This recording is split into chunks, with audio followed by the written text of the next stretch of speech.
My name is Hannah Clark, and for 20 years I lived like a shadow in my own home. I was not a wife. I was not a daughter-in-law.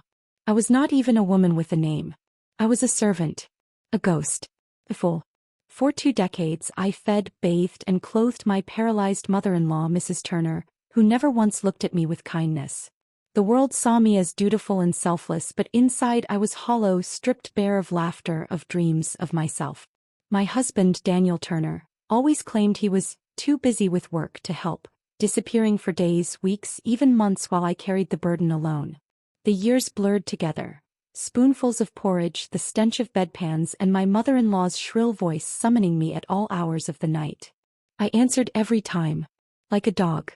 I thought my loyalty would buy me love. I thought my sacrifices would make Daniel treasure me. Thought wrong. When Mrs. Turner finally died at the age of 80, I stood at her bedside with tears in my eyes, not of grief but of release. I whispered to myself, now finally life can begin. But the very next morning, Daniel showed me just how foolish I had been. It was raining that day. A thin drizzle that turned the yard into mud. The incense from the funeral still lingered in the halls when Daniel returned home, not alone, but with Sophia Monroe, the woman who had haunted my suspicions for years. She carried herself like she owned the place, her red lips curved into a mocking smile. Behind her was a young man, tall and sharp-eyed, perhaps 23 at most. Daniel didn't even bother to hide the truth.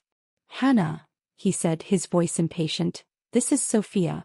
She's been with me a long time. From now on she'll be living here. Pack your things and go." I thought I had misheard him. "What did you say? Don't make me repeat myself." He waved his hand like I was some tenant whose lease had expired. "You've done your duty. Mother's gone now. You're not needed here anymore." Sophia leaned against him, her manicured nails brushing over his sleeve as if to stake her claim. "You should be grateful, Hannah. 20 years is already more than most women get. Why drag it out?"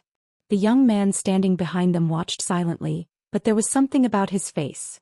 His jawline, the shape of his nose. It was Daniel's face carved in youth.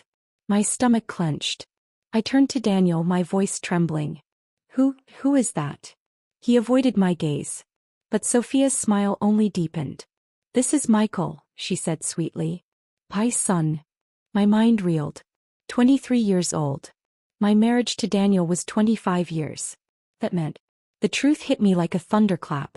They had betrayed me not recently, not after decades of wear and tear, but from the very second year of our marriage. All those nights Daniel claimed to be working late, he was with her. All those times he told me he didn't want children because he didn't want me to suffer. He already had a child. With her. The room spun. My throat ached with unscreamed rage. My voice cracked. "You've been deceiving me all this time?" Daniel's expression hardened. "Enough, Hannah. Don't make a scene. Leave with some dignity." Sophia sneered. "If you know what's good for you, you'll walk away quietly. Otherwise..." She didn't finish her sentence, but her eyes glinted with cruelty. "I should have left. I should have walked away and never looked back." But 20 years of humiliation, of wasted youth, of servitude boiled over. "No," I said, my fists trembling at my sides. "I won't go.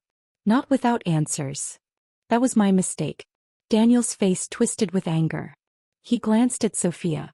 Then before I could react, they both lunged at me. "Daniel, wait." Their hands were cold, merciless. They shoved me backward through the door, through the rain, through the mud, until I felt nothing but the icy embrace of water as I plunged into the river behind the house. I flailed, gasping. But I had never learned to swim. Water filled my lungs. My vision blurred. I saw Daniel's silhouette on the shore, Sophia clutching his arm, both of them watching me sink. And then, nothing. When I opened my eyes, I was no longer in the river. I floated above my own body, weightless and untethered. My corpse drifted downstream, pale and still, while Daniel shouted to the neighbors that I had slipped. He even managed to squeeze money from them for his loss. Beside him stood Sophia, her son at her side. 23 years old. The math replayed in my head again and again, each calculation a dagger in my chest. I thought I had given my life to love. Instead, I had been nothing but a fool, raising another woman's victory while my own youth rotted away.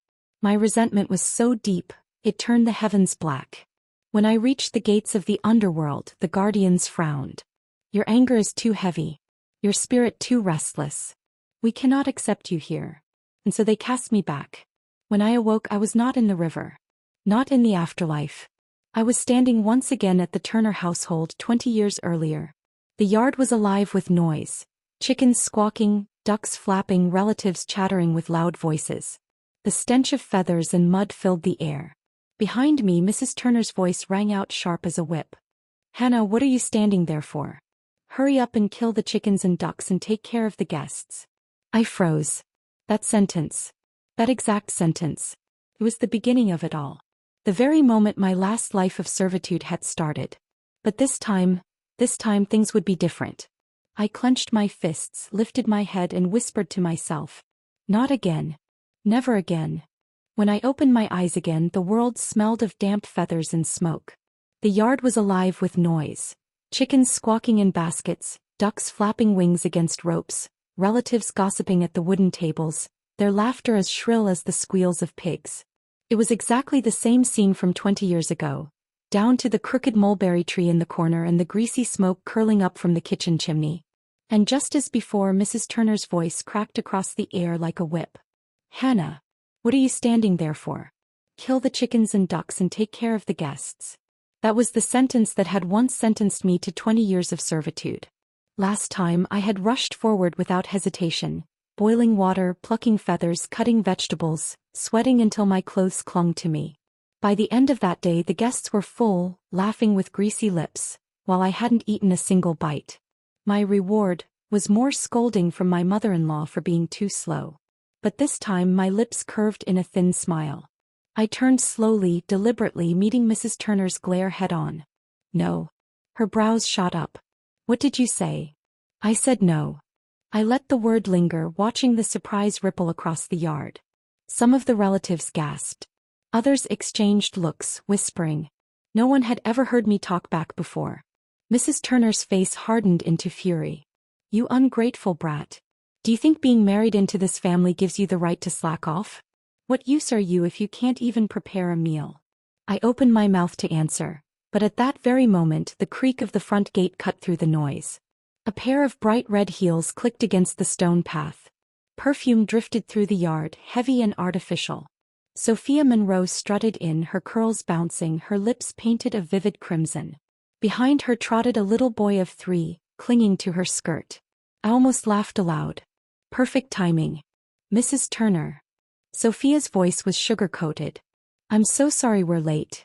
My mother-in-law's scowl transformed instantly into delight. She hobbled forward, her arms open as if she'd just seen her long-lost daughter. Sophia, my dear. You're just in time. And this little cutie, oh, he's too adorable. What a treasure. I stood still, my chest burning with cold recognition. The boy. Michael. Daniel's son. Proof of their 20-year betrayal. Mrs. Turner clasped Sophia's hand and turned to the gathered relatives. Now this is what a real woman looks like. Sweet, capable, thoughtful. Her eyes flicked back to me, sharp and mocking. Unlike some people who just stand there like useless logs. Daniel entered behind Sophia, his face smug, his gaze brushing over me as if I were invisible. With a tilt of his chin, he gestured toward the kitchen. Hannah, what are you waiting for? Get to work. The old me would have bowed her head, scurried away, and broken her back to prove she was good enough. But this new me? I smiled. You're right, I said loudly so the entire yard could hear. I'm hopeless at all this. Dumb as a pig, clumsy as a mule. I can't even cook properly. But Sophia here, I shoved the basket of squawking chickens into her arms. She's so capable. She should handle it.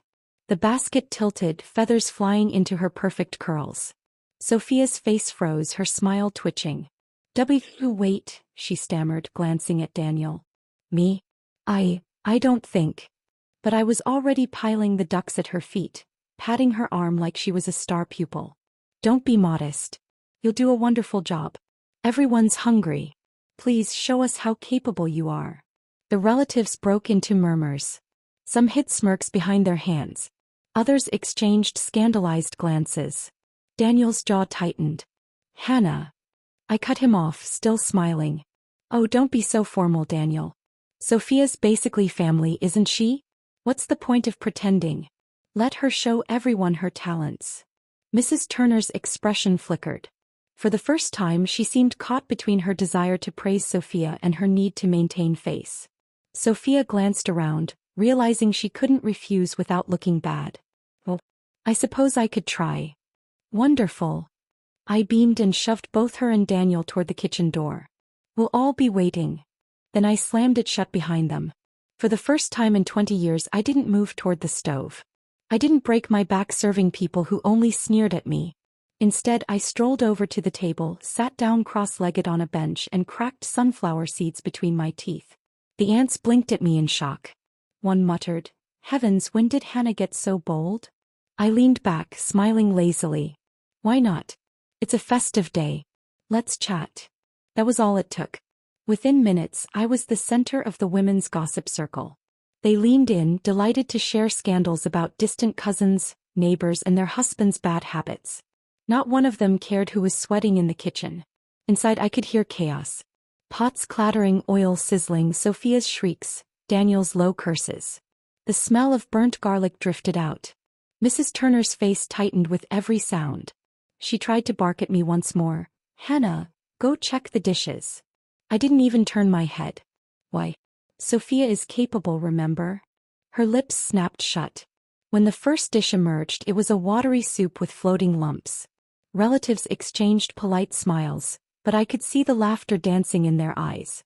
When the second dish appeared, charred duck, skin blackened, someone coughed to cover a laugh. By the time the last dish was set down, most of the guests had already filled themselves on peanuts and gossip. Sophia collapsed into a chair, her hair frizzed, her manicure chipped, her face streaked with sweat. Daniel tried to save her pride, piling food onto her plate with exaggerated tenderness. But I simply sat back, cracked another seed and smiled. The balance had shifted. For the first time I wasn't the servant. I was the master of the scene. And everyone, Daniel, Sophia, Mrs. Turner and the nosy relatives, felt it. This was only the beginning. The smell of burnt oil still lingered in the air by the time the last of Sophia's sad dishes were carried out. The relatives had eaten more laughter than food, their bellies full not of duck and soup but of gossip, sly smiles, and the sweet taste of seeing someone else stumble. I stayed calm, perched at the end of the long table, chewing sunflower seeds as if I were the honored guest rather than the house drudge. It unsettled Mrs. Turner, I could tell, the way I lounged while her precious Sophia sweated through her painted face. But she wasn't done with me yet. The food was mostly finished, conversations dwindling into slow stretches of silence. That was when one of the younger relatives appeared with a cake, round and creamy, placed in the middle of the table like a crown jewel. I leaned forward, humming lightly, and took up the knife. The relatives straightened, their eyes brightening. At last, something sweet. I cut through the frosting, the blade sinking with a satisfying glide. But just as I lifted the first slice onto a plate, a wet, violent sneeze exploded beside me. Achoo! I froze. Mrs. Turner leaned heavily against the table, her wrinkled face scrunched, droplets of spit and mucus landing directly on the slice I had just served. It splattered across my hand and onto the frosting. The room recoiled. Some gagged, others looked away in disgust. Except Sophia. Her lips curved, eyes gleaming with triumph. She seized her chance. "Oh, come on, sis-in-law," she chirped loudly, feigning sweetness. "Eat some cake. It's delicious." A few relatives chuckled nervously, glancing between us. I put the plate down slowly. "It's dirty now. I'll toss it." Sophia gasped dramatically, pressing a hand to her chest. "Dirty? It's just a sneeze." "Hannah, are you actually disgusted by Mom? By your own mother-in-law? Seriously?" Whispers rippled through the relatives. Mrs. Turner narrowed her eyes, her pride pricked. One of the aunts snapped at me, voice sharp. "Disgusted? You little orphan, do you think you're some kind of princess? That cake was bought with my son's hard-earned money. If you won't eat it, you're slapping us all in the face." The words struck like a whip. I flinched, not because of the insult itself but because of the memory it yanked up. In my last life, I had lied about being an orphan just to marry Daniel, thinking my parents' opposition would ruin my love. And the Turners had used that lie against me for 20 years. They wielded it like a dagger, cutting me again and again, reminding me that I was rootless, worthless, disposable. Daniel's elbow nudged me sharply in the ribs. His voice low, impatient. When did you get so delicate? It's just a sneeze. Don't waste food. Easy for him to say. He wasn't the one staring at the smear of phlegm. I turned, my voice calm. All right then. Let's switch. For the first time, Daniel blinked in confusion. Before he could react, I held the plate out toward him. You eat it. His hand shot out, shielding the cake protectively as if it were some priceless artifact. Don't be ridiculous. Sophia jumped in quickly, her tone falsely soothing. Hannah, stop being so uptight. A little loss is a blessing, you know. I tilted my head, smiling sweetly. A blessing. Then I smeared the entire slice across Sophia's face. Gasps erupted around the table. Frosting dripped from her cheeks, her nose, her painted lips. I leaned in, my voice a sharp whisper that everyone still heard. Well then, Sophia, may your blessings be as vast as the ocean. Eat up. More. Enjoy every bite. The yard went silent, save for the sound of her stifled whimper. Daniel shot to his feet, rage painting his face red. He shoved me hard, almost knocking me against the table. Hannah. What the hell is wrong with you? Is this how you treat guests? Guests. He called her a guest. My chest burned. He turned to Sophia with a tenderness that I had never once seen directed at me. Carefully, he wiped the frosting from her cheek with his thumb, murmuring soft comforts. That look, gentle, protective, loving, was a knife straight to my gut. My hands trembled, but not with fear. With fury. Grinding my teeth, I seized the edge of the table and flipped it over with all my strength. Plates shattered, food splattered, drinks spilled across the ground. Relatives shrieked, some leaping back, others staring wide-eyed. Daniel whipped around, veins bulging at his forehead. Have you lost your damn mind? I laughed, the sound cold and sharp. Lost my mind? You're defending her over me. Don't forget who your real wife is. Sophia clung to his sleeve, trembling theatrically. Daniel, don't be mad, she's just jealous. I'm fine. His rage snapped like a whip. He shoved me again, harder this time. Jealous? You should be on your knees right now apologizing to Sophia. The words hit me harder than his hands. 20 years of servitude, 20 years of silence. And now he demanded I kneel to the woman who had destroyed my marriage. I let myself fall to the ground deliberately, my palms stinging as they hit the dirt. The relatives leaned in, expecting me to grovel. Instead, I raised my head and laughed. If you're going to defend her, I said loudly, each word sharp as glass, then let's just end this. I want a divorce. From now on, you go your way. I'll go mine. The yard went dead quiet. Daniel froze, the fury on his face flickering into something else. Surprise. He hadn't expected me to ever utter that word. Divorce. But with all the relatives watching, he couldn't back down. His pride was a chain around his neck. Fine, he snapped, his voice dripping disdain. Divorce it is. What's the big deal? You're a woman with no family, no home, nothing. Let's see how you survive without me. Whoever comes crawling back first is a dog. A laugh bubbled in my throat. Exactly the line I'd been waiting for. Perfect. I stood slowly, brushing dirt from my hands. My heart hammered, but my voice was steady. Remember what you said, Daniel. Whoever comes crawling back first is a dog. And without another glance at him, at Sophia, or at Mrs. Turner's furious, mottled face, I turned on my heel and walked out of that yard. This time I wasn't leaving as a servant sent away. I was leaving as a woman finally free. It happened sooner than I expected. Barely a day had passed since I'd walked away from the Turner household when word began to spread like wildfire. Mrs. Turner had collapsed. The whispers came through the grapevine of meddling relatives and nosy neighbors. A stroke, they said. Can't move her right side.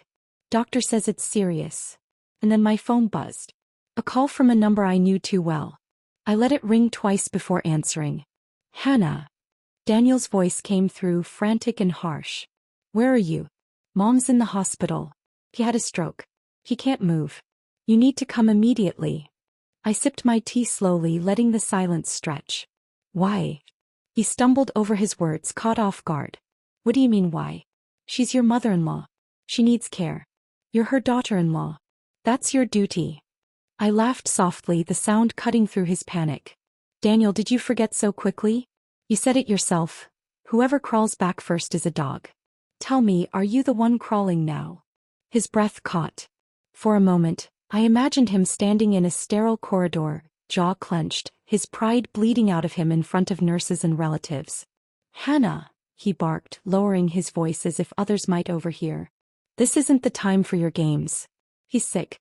Do you have no conscience?" I leaned back in my chair, crossing my legs. Conscience? Where was your conscience when you threw me out of the house? Where was it when you demanded I kneel to Sophia? 20 years, Daniel. I fed your mother, cleaned her, carried her like she was my own. And what did I get? Betrayal. Humiliation. You think I'll waste another 20 years?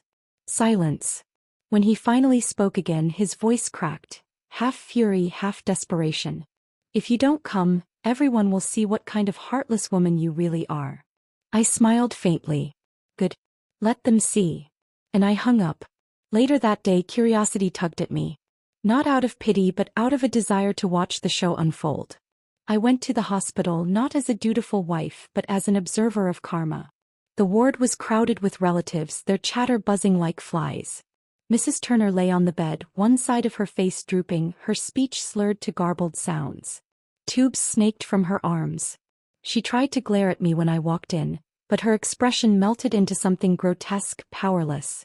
The moment Daniel saw me, he stormed forward, eyes blazing. "Finally. Do you know how long we've been waiting? Get over here and help Mom to the bathroom. She needs her diaper changed." A murmur of agreement rippled through the room. "Hannah, she's still your mother-in-law," one aunt said pointedly. "You can't just abandon her like this." "Exactly," another added. "It's your duty. Everyone gets old one day. Wouldn't you want someone to care for you?" Even the old man in the next bed muttered, "If my son had married a woman like her, I'd have died long ago from rage. Ungrateful girl." The words rolled off me like water. I took a few steps forward, letting my heels click against the floor. Then I stopped, turning not to Daniel, not to Mrs. Turner, but to the corner of the room, where Sophia stood, half hidden behind a curtain. She had dolled herself up as usual, makeup flawless, her perfume heavy. But her eyes darted nervously the moment mine locked onto hers. Slowly, deliberately, I reached out and pulled her into the center of the room. "Why is everyone looking at me?" I asked coldly. "Isn't Sophia the one Daniel values most? Isn't she basically his wife now? Shouldn't she be the one caring for Mrs. Turner?" The relatives gasped. Sophia's face drained of color. "What? Don't drag me into this. I'm just visiting." "Visiting?" I let out a sharp laugh. "You live in their house. You eat their food. You raise Daniel's son. You've been treated like family for years. So why not show your filial piety now?" Her mouth opened and closed like a fish gasping for air. Daniel shoved past me, rushing to shield her. "Hannah, shut your mouth. Stop slandering her. She has nothing to do with this. You're the wife, it's your job." "Wife?" I smiled thinly. "Didn't you already replace me? Or have you forgotten the divorce you agreed to in front of everyone?" The room buzzed louder, the relatives exchanging looks, whispering furiously. Mrs. Turner made a garbled noise, her eyes wild. Perhaps she wanted to scold me. Perhaps she wanted to defend Sophia. But her words came out as nonsense, spit pooling at the corner of her lips. I stared at her coldly. "I already wasted 20 years of my youth serving you. Don't expect me to repeat the same mistake." Daniel's fists clenched, his face red with shame and fury. "Hannah, if you walk away now, don't ever think of coming back." I laughed, the sound echoing through the ward. "Daniel, I walked away the moment you betrayed me. The only one crawling now is you." I turned on my heel and headed for the door. Behind me, the relatives called after me, their voices filled with condemnation. Heartless. Infilial. Shameless. But I didn't slow down. Because I knew the truth. Their anger wasn't about morality. It was about convenience. They didn't want to deal with the diapers, the feeding tubes, the endless care. They wanted me to chain myself back to the bed so they wouldn't have to lift a finger. Not this time. As I stepped into the corridor, I heard Sophia's shrill protest inside the room. "Don't look at me like that. I can't do this. I'm not a nurse." And Daniel's low, strained reply, "You have no choice." I smiled. For the first time in 2 decades, the burden was no longer mine. The morning light cut across my desk in thin blades, illuminating the folder I had placed there the night before. The evidence inside wasn't heavy, but it carried the weight of 20 years of silence. 20 years of servitude, of kneeling under the guise of duty, of being invisible while being indispensable. The DNA report lay on top, its black ink stark against the pale paper. Beneath it were photographs. Daniel and Sophia at a restaurant 2 towns over, their hands clasped under the table like teenagers sneaking affection. Credit card statements from Daniel's account, showing repeated payments to the same jewelry store where Sophia's glittering accessories came from. A receipt for a hotel suite. I had gathered it methodically, piece by piece, not because I needed revenge but because I needed clarity. Once the truth stood in the light, no one could shove me back into the shadows. Today was the day to show it. When I entered the hospital ward, conversation halted. Relatives who had been whispering near the foot of the bed straightened, their expressions instantly sharp with judgment. Mrs. Turner lay in the bed, her face drooping from paralysis, eyes darting between me and the door. She made a muffled, garbled sound when she saw me, anger or fear I couldn't tell. Daniel was by the window, sleeves rolled up as if he'd been performing some noble vigil, though his phone was still clutched in his hand. Sophia stood nearby in a fitted dress, her makeup perfect, her expression carefully neutral. The second I stepped in, Daniel's voice cut through the sterile air. "You've come," he said sharply. "Good. Now you can make yourself useful. Mom needs." "Stop." I raised my hand, my tone calm but sharp enough to slice through his command. "I'm not here to scrub or feed or kneel. I'm here to clarify." His brow furrowed. "Clarify what?" I set the folder on the table beside Mrs. Turner's bed. The relatives leaned closer, curiosity gleaming in their eyes like children waiting for fireworks. "Before we continue pretending I am still the Turner family's servant, let's establish truth," I said, sliding out the DNA report. "This is a certified paternity test, carried out yesterday under strict chain of custody. It proves beyond doubt that Daniel Turner is the biological father of Michael Monroe, Sophia's son." The words detonated in the room. "What?" Aunt Lila gasped, hand flying to her mouth. "Lord above," Uncle Peter muttered, shaking his head. A cousin whispered furiously, "I told you, didn't I say something wasn't right?" Sophia's face drained of color. That's impossible," she stammered. "Tess can be wrong. Maybe you forged it." "Chain of custody is documented here," I replied coolly, sliding the second sheet into view. "Samples collected, sealed, signed, delivered. No tampering. If you'd like, you can order a second test. The result will be the same." Daniel lunged forward, snatching the paper from my hand. He scanned it, his jaw tightening, his eyes flickering in panic. For a moment I almost thought he'd deny it outright. But denial requires skill. Daniel had arrogance, not skill. Finally, he dropped the report onto the table and straightened, puffing out his chest. "Fine," he spat, his voice rising so everyone could hear. "Michael is my son. What of it? Do you expect me to apologize for choosing real love? For finally being happy?" Gasps rippled around the room. Sophia's eyes widened in horror. She hadn't expected him to confess so bluntly. "You're disgusting," one cousin whispered. "Shameful," muttered another. But Daniel wasn't finished. He sneered at me, his face twisted with triumph. "Hannah, you were never enough. Cold, sharp, controlling. Always acting like a queen while treating me like a servant. Sophia is different. He's soft. She listens. She makes me feel like a man." The words stung not because they were true but because they exposed the smallness of the man I had once loved. 20 years reduced to this. I let silence hang for a beat, then turned not to him but to Sophia. "Congratulations," I said evenly. "You've succeeded in replacing me. The wife, the lover, the daughter-in-law. You've taken everything. Which means you've also inherited the burden." Sophia froze. What do you mean?" I gestured toward the bed. "Mrs. Turner needs round-the-clock care. Diapers changed. Feedings. Baths. Someone to watch through the night. I did it for 20 years. Now it's your turn. After all, isn't this what you wanted? To be Daniel's chosen one?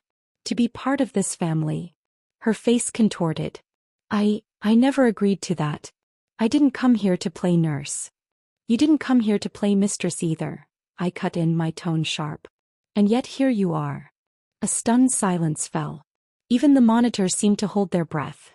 I looked around the room at the aunts and uncles who had once scolded me for not sacrificing enough. You heard him. Daniel has openly confessed. Sophia is his partner and Michael is their son. Which means by every measure she is the true daughter-in-law of this family now. The duties passed to her. Permanently. Murmurs filled the ward. That's only fair, one uncle said reluctantly.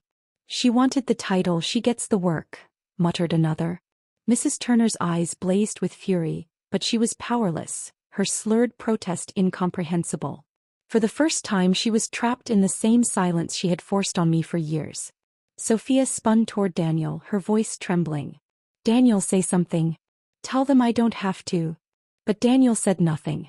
His jaw was tight, his pride too raw, his silence an admission of his own cornered state. I gathered the papers back into my folder, smoothing them with deliberate care. I wasted 20 years serving this family. That era is over. I'm done. And this time I will not crawl back. I stood slinging the tote bag over my shoulder. Behind me, Sophia's voice cracked into hysteria. I won't do it. I won't. Daniel's harsh whisper followed. You have no choice. I didn't need to see their faces to know. They were caught. They had finally inherited the chains they once bound around me. I walked out of that ward lighter than I had been in decades. The sound of relatives arguing behind me faded into nothing, replaced by the steady rhythm of my heels against the hospital floor. For the first time, every step was mine. When I shut the hospital door behind me, it wasn't just wood closing. It was years. Decades even. Every slammed pot, every muttered insult, every, you should be grateful, died the moment the latch clicked into place. For the first time in 20 years, I wasn't walking home to someone else's roof. I wasn't walking toward Daniel's smirk or Mrs. Turner's scowl. I was walking toward myself. The apartment wasn't large. A one-bedroom on the edge of downtown, tucked above a bakery whose ovens hummed before dawn. But when the realtor had shown it to me, sunlight spilling through tall windows, I'd felt something I hadn't in years, belonging. Now standing in the doorway with the keys cold in my palm, I inhaled. The air smelled of paint, flour, and possibility. I carried nothing but 2 suitcases. Clothes, a few books, my laptop. Not the wedding china. Not the framed photos of Daniel's vacations. Not even the embroidered blankets I had once washed, folded, and placed carefully in Mrs. Turner's cabinet. This place would hold only my life. The first thing I did was open the windows wide. The curtains ballooned inward, letting in fresh air. The second was kick off my shoes and step barefoot onto the wooden floor. It creaked under me, alive, unjudging. I laughed. A short, incredulous laugh. When was the last time I'd laughed alone, not because someone else demanded it, but because the moment asked for it? That evening, I filled the bathtub with warm water, poured in lavender oil I'd bought on impulse and sank into it. For years I had bathed quickly, efficiently, often late at night after everyone else was asleep. No luxury, no peace. Now I lingered. My skin pruned. My muscles softened. The water washed not just sweat but memory. The harsh voices, the insults disguised as jokes, the endless labor. Afterward, I stood in front of the mirror in a simple robe. My reflection startled me. I looked older, yes. Time had carved itself into me. But beneath the weariness was something fiercer. Hello, I whispered to the woman staring back. She didn't flinch. I began tending to myself the way I had tended to others for years. Morning walks. Proper meals. Vitamins I had once nagged Daniel to take but never took myself. I slept when I wanted, rose when I pleased. Slowly I felt color return to my cheeks, light to my eyes. Reviving her career. The next week I opened my laptop and scrolled through old contacts. There they were. Names I had once known, colleagues I had once impressed before marriage swallowed me. My maiden name, Clark, still sat in old emails. I typed a message to an old mentor, a woman named Evelyn Hart who had once told me, "If you ever need to start again, call me." My fingers trembled slightly as I wrote. "Evelyn, it's Hannah Clark. I've been out of the loop for a long time, but I'm ready to return. Could we meet?" I hit send before doubt could gnaw it apart. The reply came within an hour. "Of course. I never doubted you would rise again. Let's meet tomorrow." The next day, sitting in a cafe across from Evelyn, I poured my story carefully, not as a victim but as a woman who had endured. She listened, her eyes sharp, nodding occasionally. Finally she leaned back and said, You still have it. The mind, the sharpness, the ability to lead. If you're ready to work, I'll help open doors. But this time, Hannah, no shrinking. You walk in as who you are. I nodded, my throat tight. No shrinking, I repeated. As words spread quietly among old circles, support trickled in. A former colleague offered to connect me with a client. A younger woman I had once mentored messaged me. I still remember what you taught me. You're the reason I stayed in this field.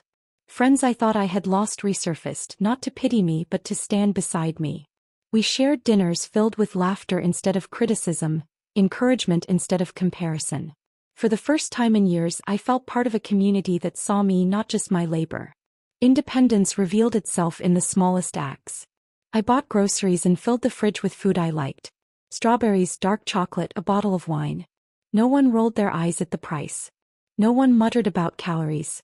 I stayed up late one night drafting a business proposal, music playing low, a candle flickering on the desk. The freedom to work for myself on my terms was intoxicating. I checked my bank account. Years of careful savings I had squirreled away, unnoticed by Daniel, were waiting. Not much by billionaire standards, but enough for me. Enough to stand on. For once, every dollar was mine to spend, mine to save, mine to invest. One night, after a long day of phone calls and planning, I sat on my balcony with a glass of wine. The city hummed below, alive but distant. Thought about Daniel. His insults. His betrayal. His arrogance.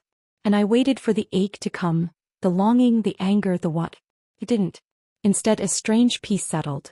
I realized that the chains had been cut not when he betrayed me, but when I walked out of that hospital room. For years, I had clung to the idea that my worth was tied to their approval. Now I understood. My worth had always been mine. I whispered it aloud, the words tasting new. I'm happier without him. The city lights seemed to flicker in agreement. Weeks later, I signed a lease for a small office space. Nothing grand, just 2 rooms with good light and potential. It was the birthplace of what I decided to call Clark Consulting. My own business. My own name. Standing in that empty office, I pressed my hand to the cool wall and felt something pulse through me. Not fear. Not doubt. Life. For the first time in decades, I wasn't surviving someone else's story. I was writing my own. I was Hannah Clark. And I had been reborn. The first reports reached me not from relatives but from neighbors. They always had sharp eyes, those women leaning on balcony rails or chatting in stairwells, and they relished passing news like sweets. Did you hear? One said when I bumped into her outside the bakery. Sophia was seen pushing Mrs. Turner's wheelchair, her face like thunder, as if she were dragging a sack of bricks instead of her precious mother-in-law. Another chuckled. Word is she can't stand the diapers. Shouts at the nurses. Complains to Daniel. But Daniel just scolds her, says she's the wife now so she must do it. Serves them both right. I smiled politely, said nothing and carried my bread home. But inside, a quiet satisfaction warmed me. For years I had bent my back over Mrs. Turner's bed. Fed her soup spoon by spoon, changed sheets soiled at midnight, sat beside her through hospital stays while Daniel made excuses. Now Sophia bore it. At first she tried to mask her disgust with forced smiles, fluttering around the ward as if her perfume and painted nails could distract from the smell of antiseptic. But it didn't take long before the cracks appeared. She screamed at a nurse yesterday, another neighbor whispered. Refused to change the old woman's diaper. Said it was beneath her. And Daniel? I asked, feigning mild curiosity. He shouted back. Said if she wants the house, the money, the title, then she must take the burden too. I imagined the scene. Sophia's lips trembling with rage, mascara streaked from tears, Daniel's hand slamming against the table. The patient, Mrs. Turner, stuck in the middle, powerless, watching her chosen mistress recoil from the very duties she once delighted in forcing on me. Money, I knew, had always been Daniel's pride. He wore his success like armor, boasting of his business acumen, his deals, his superiority. But arrogance and wisdom rarely lived together. Within weeks, whispers of his troubles surfaced. Hospital bills piled high. Therapy, medication, private nurses. Sophia's spending habits didn't slow either. She continued buying luxury clothes, jewelry, and beauty treatments, unwilling to give up the lifestyle she had clawed her way into. Worse still, Daniel's confession at the hospital had spread farther than the ward. A cousin had recorded it on her phone. The video, Daniel declaring Michael as his son, spitting insults at me, praising Sophia, circulated through family chat groups, then leaked into his professional circles.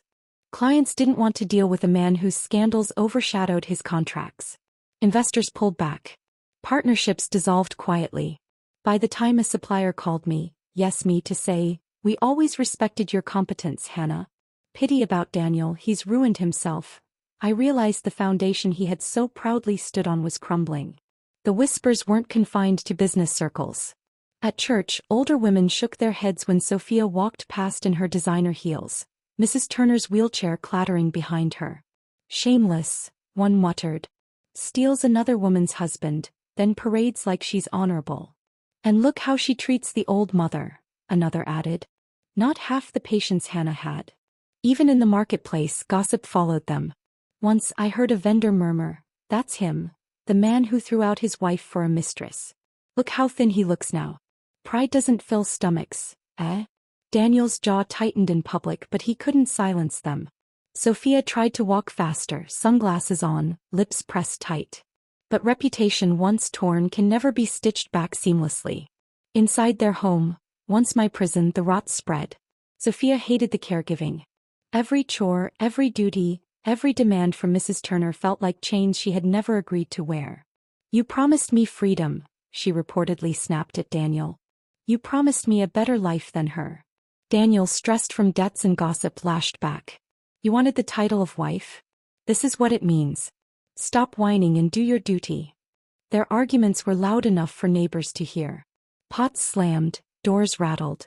Michael, their son, often cried during these storms, his small voice drowned out by adult bitterness. Poor child. When Sophia flung responsibility at Daniel, Daniel flung it back at her. In the chaos, Michael slipped through the cracks. Neglected meals, forgotten schoolwork, nights of tears. Neighbors whispered that he had begun acting out in class, hitting other children, crying when asked to draw family. Teachers complained, but who listened? His parents were too busy clawing at each other. I thought of him sometimes, not with pity for Sophia or Daniel, but with quiet sorrow for the innocent life tangled in their selfishness. I never intervened. Not once. I didn't need to. Their downfall was a performance and the world their stage. I only had to sit in the audience sipping my tea while they stumbled through their tragedy. Sometimes news reached me through mutual relatives who still called, half apologetic, half prying. "Daniel looks tired, Hannah. So thin, hair turning gray. And Sophia, she's lost her glow. Always scowling. You're lucky you left when you did." "Yes," I would reply simply, my voice calm. "I am." The breaking point came at a public event. Daniel, desperate to salvage business, attended a networking banquet. He brought Sophia, dressed in glittering jewels she could barely afford. They tried to appear untouchable, glamorous, above the whispers. But whispers don't die when truth is undeniable. A former associate, emboldened by drinks, raised his glass and said loudly, "To Daniel Turner, a man who knows how to replace wives as quickly as business partners." Laughter erupted. Some cruel, some nervous. Sophia's face turned crimson, her eyes darting desperately around the room. Daniel slammed his glass down, humiliated, but the damage was done. By morning, gossip columns reported the scene. His shame was no longer whispered. It was printed. From that point, everything accelerated. Sophia stopped pretending. She no longer wore glamour for Daniel's sake, no longer forced smiles for relatives. She shouted openly, even in public, refusing to hide her bitterness.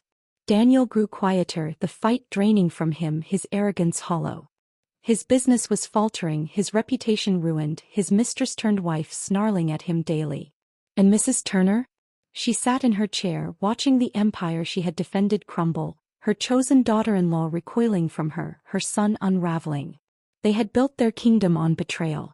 Now stone by stone it collapsed. And I, Hannah Clark, remained untouched, reborn, free. The banner above the stage read, "Women in Business, Rising Leaders of the Year." I stood behind the podium, the microphone glinting under the lights, 1,000 eyes fixed on me. The applause had just died down, leaving only silence and expectation. For a moment I felt the echo of the past, the woman who once stood in kitchens, scrubbing dishes while others held the spotlight. But that woman was gone. Now, I was Hannah Clark, founder of Clark Consulting, a firm that had grown from 2 rooms to a staff of 20 in under a year. We were advising major clients, shaping strategies, restoring balance to businesses others had ruined. I looked out at the audience, saw faces young and old, and said, "Do not let anyone convince you that your worth lies only in sacrifice." For years I was told my value came from silence, from endurance, from bowing my head. But when I lifted my head, when I chose myself, I discovered the truth. Freedom is the soil where talent grows. And today I stand here not because I was saved, but because I saved myself. The applause was thunderous, rolling over me like a tide. Life became a rhythm of fulfillment. Meetings with clients who respected me. Dinners with friends filled with laughter. Quiet evenings on my balcony, wine in hand, the city lights no longer taunting but twinkling with promise. Clark Consulting's name appeared in trade magazines. Invitations to panels and interviews arrived weekly. My bank account grew, but more importantly, so did my confidence. I walked with shoulders square, no longer shrinking in doorways or muttering apologies. Wherever I went, people treated me with respect, the kind that cannot be bought with money, only earned with dignity. Meanwhile, Daniel's empire dissolved like sugar in water. His company faced lawsuits. Investors fled. Sophia's luxury purchases drained what little remained. Their home, once polished like a jewel, now echoed with arguments. Servants left unpaid. Sophia's glamour withered. Neighbors whispered she looked 20 years older, her beauty eroded by bitterness and stress. Their marriage crumbled under the weight of reality. Sophia resented Daniel's failures. Daniel blamed her extravagance. Their fights became public spectacles. Neighbors reporting shouts, slammed doors, even objects breaking. Eventually Sophia left, not with dignity but with desperation. Rumor had it she found another benefactor, younger and richer, leaving Daniel with debts and a sick mother to care for alone. I heard of Mrs. Turner too. Once proud, once cruel, she now sat in her wheelchair in a nearly empty house. The very woman she had chosen over me, Sophia, abandoned her. Daniel, too consumed by his failures, left her in the hands of part-time nurses. Loneliness was her daily companion. Relatives whispered of her regrets, of her muttered words. Hannah was better. Hannah would have stayed. But I didn't go back. Regret was her burden, not mine. It was on a rainy afternoon outside a cafe that Daniel appeared. I had just finished a meeting with a client and stepped out under my umbrella when I saw him. His once expensive suit hung loose, his shoes scuffed, his face hollowed by stress. "Hannah," he said, stepping toward me, rain plastering his hair to his forehead. "Wait. Please." I paused, not out of obligation but out of curiosity. He swallowed hard, eyes darting as if searching for the right script. I made mistakes. I was blind. Everything is gone now, Sophia, the business, the respect. You were the only one who truly stood by me. I see that now. Could we try again?" His voice cracked, and for a moment I saw the boyish charm that had once fooled me. But it was hollow now, stripped of power. I looked at him steadily, rain dripping from my umbrella. "Daniel," I said softly, "you once told me I wasn't worthy of you. You told me Sophia was better, that I should step aside. And I did. I gave you exactly what you asked for." He flinched. I continued, my voice firm. "You didn't lose me because of fate. You lost me because of your choices. And I am grateful, because losing you gave me back myself." For a long moment we stood in silence, the rain pattering between us. Finally he dropped his gaze. When he looked up again, his eyes were filled not with arrogance, but with the emptiness of a man who finally realized the cost of his betrayal. But I had no sympathy left to give. "Goodbye, Daniel," I said and walked away. As I turned the corner, the weight of the encounter lifted. I felt no anger, no lingering ache. Only clarity. I had closed the book on him long ago, and today was only the final page. Life stretched before me, not defined by betrayal, not chained to the past, but wide and waiting. My business, my friends, my freedom. Perhaps one day love too, the kind built not on chains but on choice. That evening I returned to my office. The sun broke through the clouds, painting the city gold. I stood by the window, the skyline reflected in the glass, and smiled. I was not the woman abandoned in a hospital corridor. I was not the wife discarded for a mistress. I was Hannah Clark, free, strong, reborn. And the future was mine. The end.